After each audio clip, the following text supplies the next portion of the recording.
First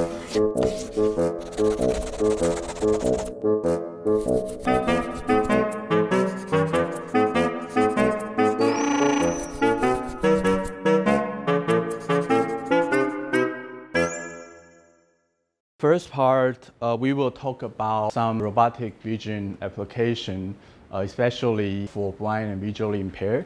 The reason is that those kind of application is tightly related to robotic vision. And the second part, we will run some Git tutorial together. So by the end of the day, you will know how to do Git add, Git commit and push.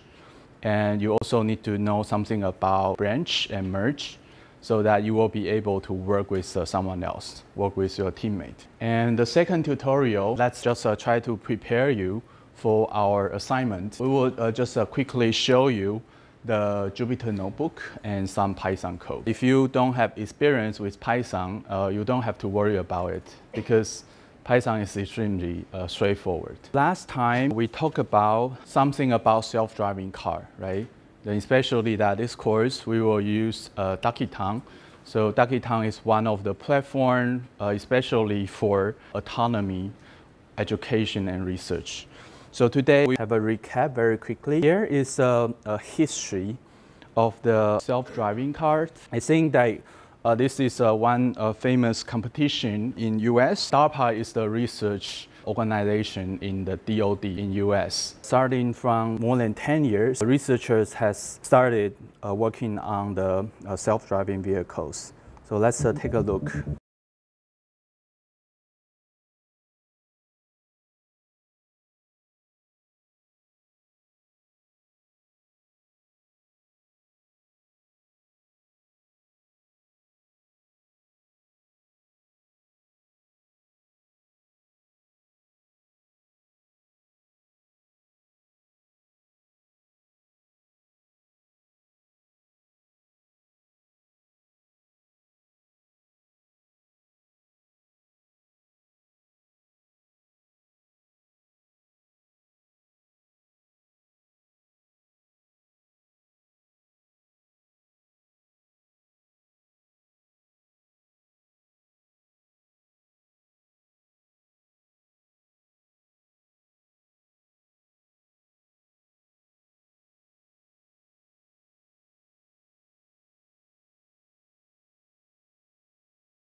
There were only 4 teams. They reached the final goal.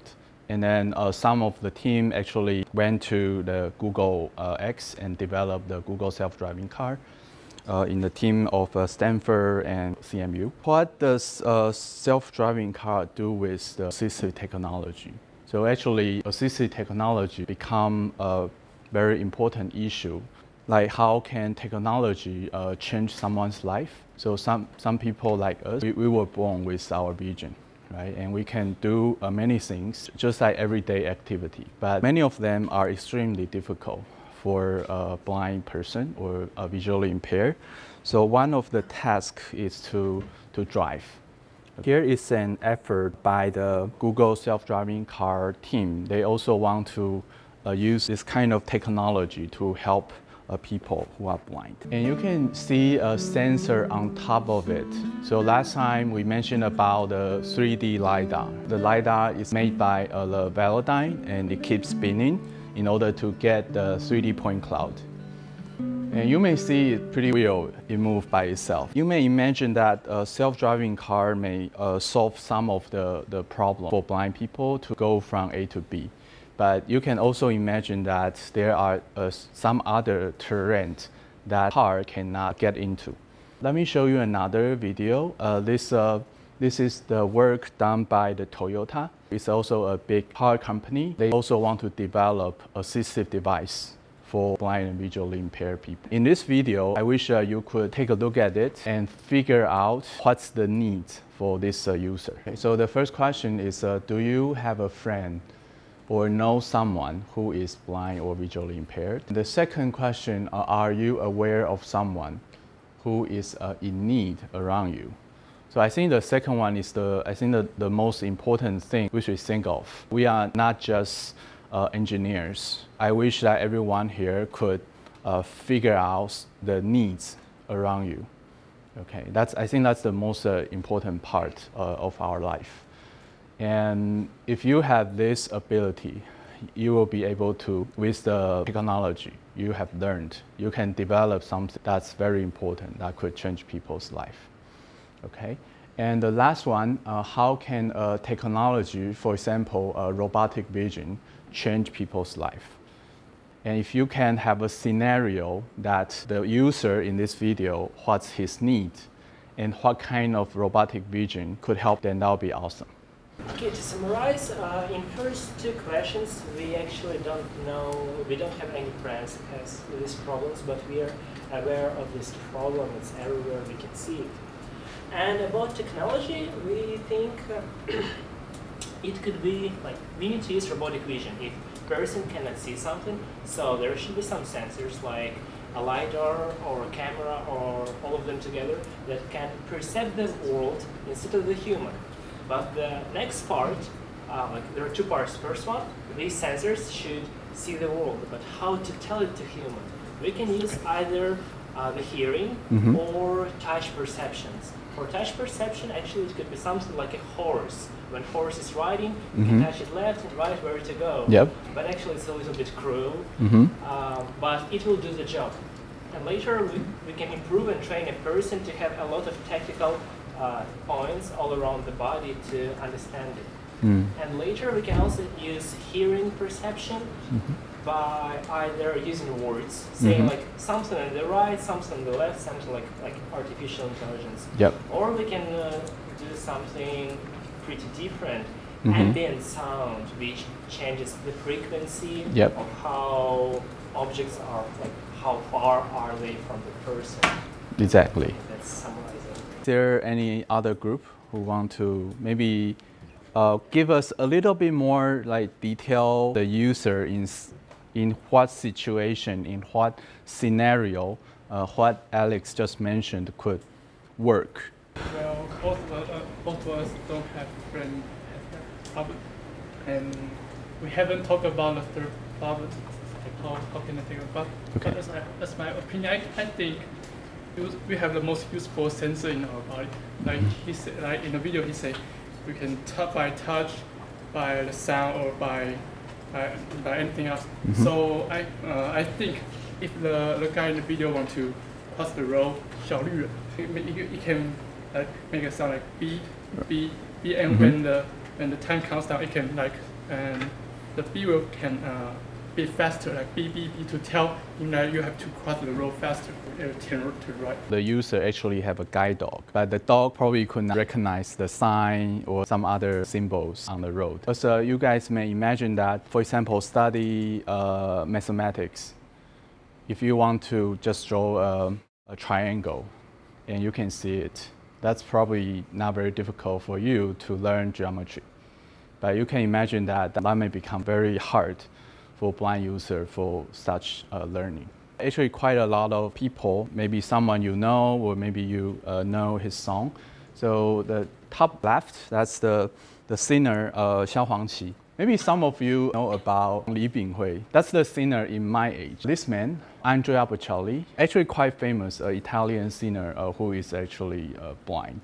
Andrea Bocelli, yeah, he lost his sight at 12 years old in a soccer game, and he finished a bachelor in law. I mentioned Bocelli because in 2012 he visited Boston and came to the Boston Symphony Hall to perform. By that time, the MIT president was there. They have a social event during the break. The MIT president, Raphael, he asked Andrea, I don't know exactly the words, but he asked, so the self-driving car technology is getting better and better.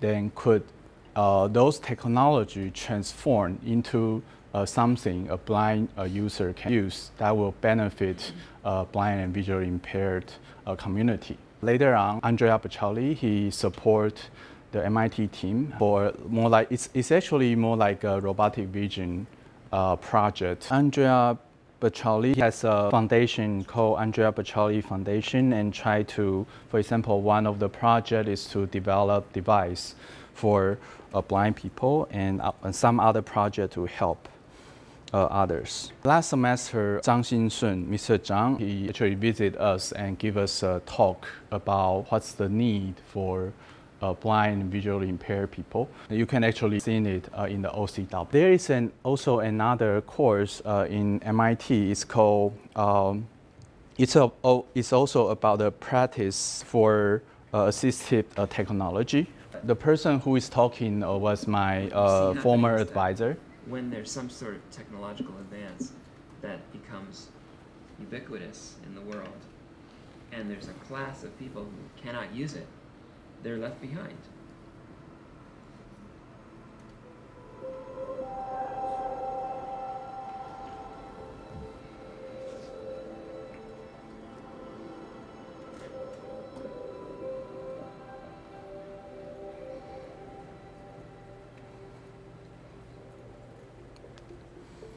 For the past several years, with a colleague, Rob Miller, here at CSAIL, I've been teaching a class called Principles and Practice of Assistive Technology.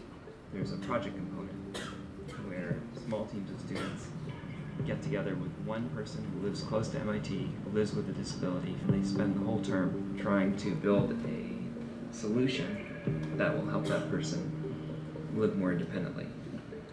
One was a project to make a home oven. The project was to make that accessible to somebody who was blind. My name is Paul Paravano. I live in Arlington, Massachusetts, and I work at the Massachusetts Institute of Technology. So I lost my sight when I was about 2 or 3. I had a form of retinal cancer. I'm Italian, so it's sort of a cultural thing that you know, food and family and having meals together, I think, is important. And I used to make a lot of bread. At times when the oven was really pretty easy to use, you know, you just turned a dial, essentially, and you knew where to position the dial. Paul has an oven in his kitchen. The reason that he's not able to use it is because it has a flat panel touchscreen as its control panel. Because he's not able to see the screen at all, he is completely unable to use it. But he was very specific about what he wanted exactly. The idea is that when it is lined up properly, when this is mounted onto the display, that the holes will match up and these braille labels will identify which button is under that hole, so that if I'm home alone, I can cook something in the oven. If I've been given some responsibility to prepare food for others, I can manage the oven aspect of that, which I could not do before. So it's really opened up just another you know, opportunity for me to contribute to the household, which I feel very strongly about.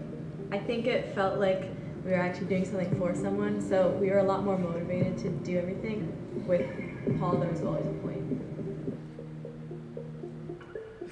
We did another project with a person who uses his computer or controls his computer using a head tracker because he doesn't have the use of his hands. Jack is a really bright engineer who happens to have very aggressive MS. And he's currently living in a home in Chelsea that lets him pretty much live most of his day-to-day life autonomously. But for that, he needs to use a computer. He uses it for, you know, opening the door, calling the elevator. He's paralyzed from his head down. And so he controls his computer using his head, and through that he controls the rest of the world as much as possible. I'm 40 years old, went to college at Cornell, grad school at Caltech. There I worked with Silicon Valley, then New York City, first startup. Then I was diagnosed with MS. Jack's previous solution was called point and click, that allows complete usage of a mouse, but not specifically efficiently. If you're Jack, you have to look back at the menu anytime you want to do something different. Our solution tries to remove as much as possible having to look back at the application. Jack's specific system is he always has to wear glasses, So there's a tiny reflective dot on the middle of his glasses, and there's one camera on top of his computer, and it tracks the dot. So he moves his head, and his head moves his mouse on the screen. Making this use the computer.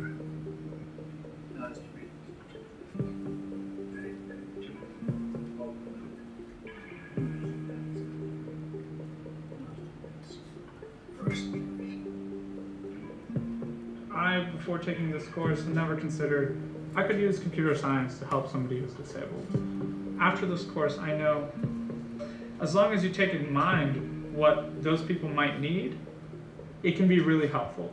But when you just neglect how people use your product when you're evolving it, you can leave people behind that you really shouldn't. I wish some of a team here, maybe you could use the robotic vision, the technology, maybe help someone and as the assistive technology. So this is the project we have been working on for a while. And essentially, we want to have the sensing part, embedded computer, and more importantly, we need interfaces with the user. So for this one, we use the structure sensor. That's pretty much the same as the Connect sensor. And the embedded computer try to process the point cloud in real time. And you can imagine that there might be some trade-off that if you have a stronger computer, that will be heavier. That's not very easy to use, okay? And here we use Odroid U2. Okay, that's a little bit stronger than the Raspberry Pi 2. For the interface, it's a refreshable Braille device, and as well as a haptic belt, so that the vibration at different places could tell the user maybe where is the obstacle or where is the way to go. This is the paper we submitted to the ICRA. By Xuecheng Wang, Robert Kutschmann, Santani Teng, Brendan Araki, Laura Giare, and Daniela Rus. And this is the Paul Paravano, we just seen here. The system helps the user avoid obstacles and navigate through narrow passable gaps. The system includes a depth camera, an embedded computer, a vibration belt for haptic feedback, and a refreshable braille display for scene descriptions. What can our system do to complement a white cane, the most common mobility aid in use today? A survey we conducted suggests that canes are helpful in tracing physical features of the environment, but less useful in identifying specific objects or avoiding contact in crowded environments. Walking a maze without touching the walls requires using the system for fine-grained navigation, similarly to crowded environments where one might wish to minimize cane contacts. This visualization shows the onboard color and depth images displayed in relation to the user's orientation and position image. The 5 vibration motors are shown as red or blue dots behind the user, indicating vibration on or off. We tested how well the system could help a user find a target object, in this case an empty chair, in a space with distractor objects, in this case an occupied chair and a recycling bin. Using only the cane, the user moved quickly and confidently, sampling every obstacle before finding the correct target. Using only the system, the user moved more cautiously, but identified the correct target from farther away without guessing first.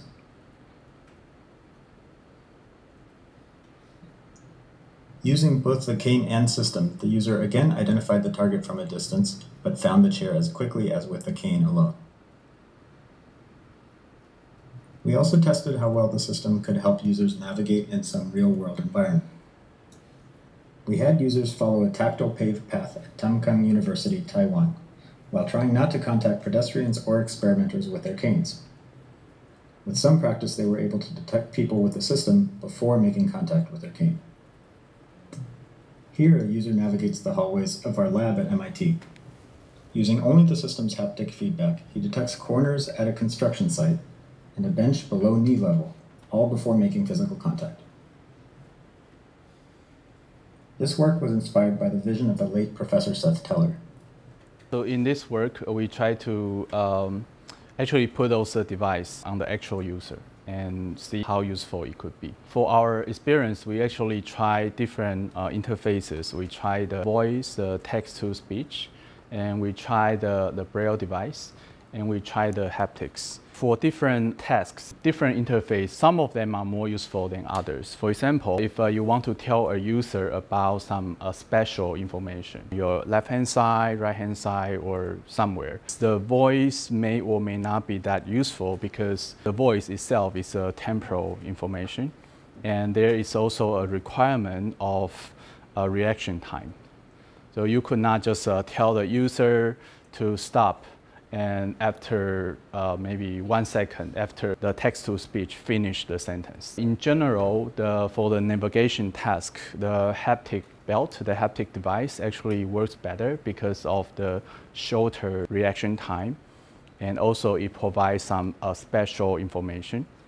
Okay, but for something a little bit high level, for example, tell is that a chair or not, or some like higher level information, the text-to-speech, the voice, or the Braille device will work better. And this is in 2015 in the Milan Expo. This is Andrea Bocelli himself. He actually tried the Braille device. And this is me, and this is Daniela, Professor Daniela Rus. In the expo, we try to demo the system to potential users. Yeah, I wish that in this class, we not only learn about the algorithm, then if you can actually make things, become a maker and program them, then yeah, so that's the superpower we want. Okay, so yeah, I would encourage that everyone here, we can share our luck and talents and make the world a better place.